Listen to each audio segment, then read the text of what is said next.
Bueno, yo creo que es algo muy importante.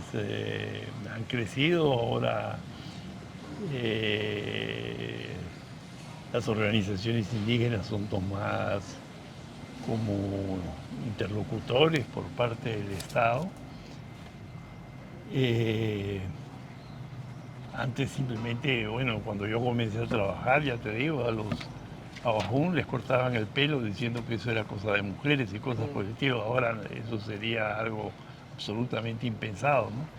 Creo que el movimiento indígena ha tenido triunfos inmensos que lamentablemente con esta falta de memoria que hay en el país para todo, no se recuerdan, ¿no? Uno de los grandes triunfos ha sido el movimiento de los Dayánica en el Pichis, después del asesinato de don Alejandro Calderón por parte del MRTA, ¿no?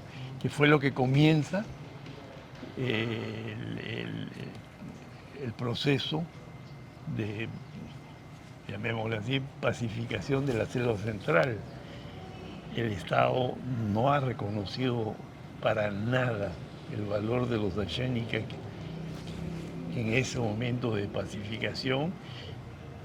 Los jóvenes líderes indígenas no tienen idea de lo que pasó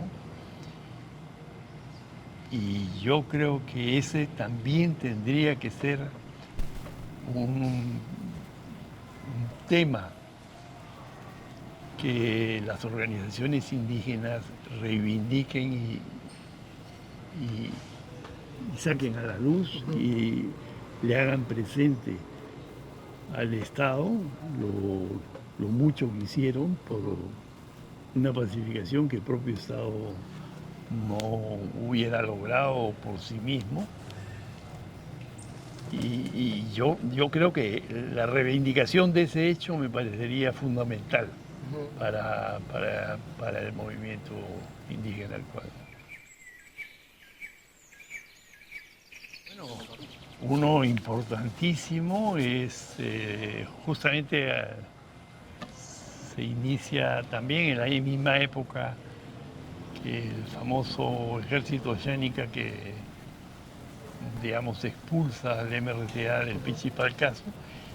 Es todo el proceso liderado por AIDC que permite liberar a comunidades en franca situación de esclavitud en la zona del Alto Cayali, ¿no? Ahí hay un trabajo notable, donde estuvo una presencia determinante eh, don Miqueas Michari, donde Pedro García, nuestro amigo Perico, tuvo una presencia también importante acompañando a don Miqueas y a otros líderes, y eso dio como consecuencia que se liberaran de la esclavitud a gente que vivía en barracas sin ningún tipo de derechos, que era castigada físicamente. Se reporta más de un caso de asesinato, violaciones, etcétera, etcétera. Y eso cambia la tortilla, desaparecen los patrones, las comunidades, los colectivos estos que eran grupos de trabajadores de los fondos acceden a la tierra en calidad de comunidades nativas, surge la organización indígena en esa zona, entonces eso transforma, ¿no? Lo lamentable es que a veces estas cosas no tienen continuidad en el tiempo. Otro momento histórico, a mi modo de ver, fundamental, es lo que se conoce como el Acta de Adoriza, ¿no? Fue una movilización importantísima que permitió, que obligó a- al Estado y a las empresas a sentarse para negociar con las comunidades del corriente las condiciones eh, en que se estaba realizando la extracción de petróleo, ¿no? Entonces ahí eso dio paso a medidas como la inyección, la remediación, no me queda claro en qué medida estas medidas, digamos, se están realmente cumpliendo en la práctica, y eso tendría, yo no sé si son fallas mías de no haber estado más involucrado en el proceso, o no existe la información específica. Entiendo que hay mucha queja por parte de las organizaciones acerca de la remediación que no se está llevando bien a cabo, pero luego se generan algunos procesos vinculados con la educación, hay una mejora de la atención de salud, etcétera, etcétera. Ahora, en todas estas cosas, vuelvo a repetir, las organizaciones no han sabido darle continuidad en el tiempo, y luego de esas etapas tan importantes ha habido más bien una decaída, fraccionamiento por parte de las organizaciones, se crean nuevas organizaciones, las antiguas desaparecen, en fin, cada uno empieza a actuar por su cuenta viendo qué beneficios puede conseguir. Entonces ha habido una falta de conducción, a mi modo de ver, ¿no?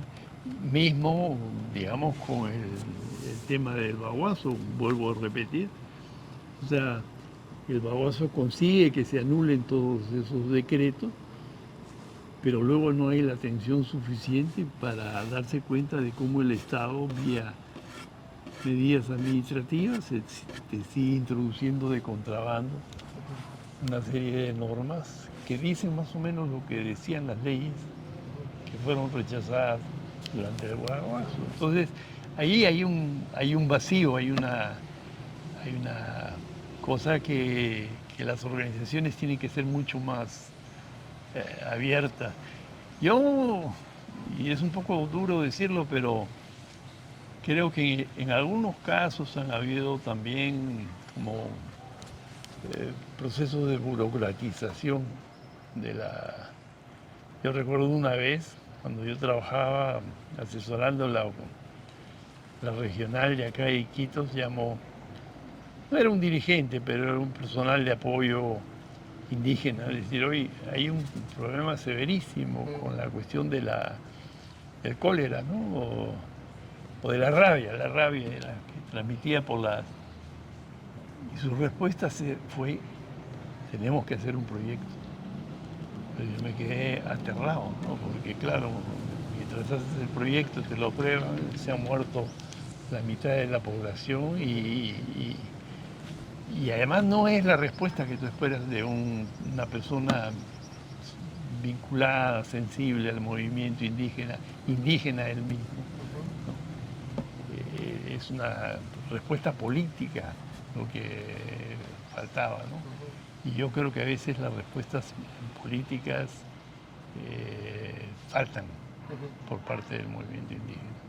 Burocratizaciones, como las he llamado, tienen que ver también con la imposición de las instituciones financieras internacionales, ¿no? Que han impuesto a veces agenda, género. Yo no digo que no sea importante el dinero, o cambio climático, o no sé qué, pero oye, discúlpame, ¿no?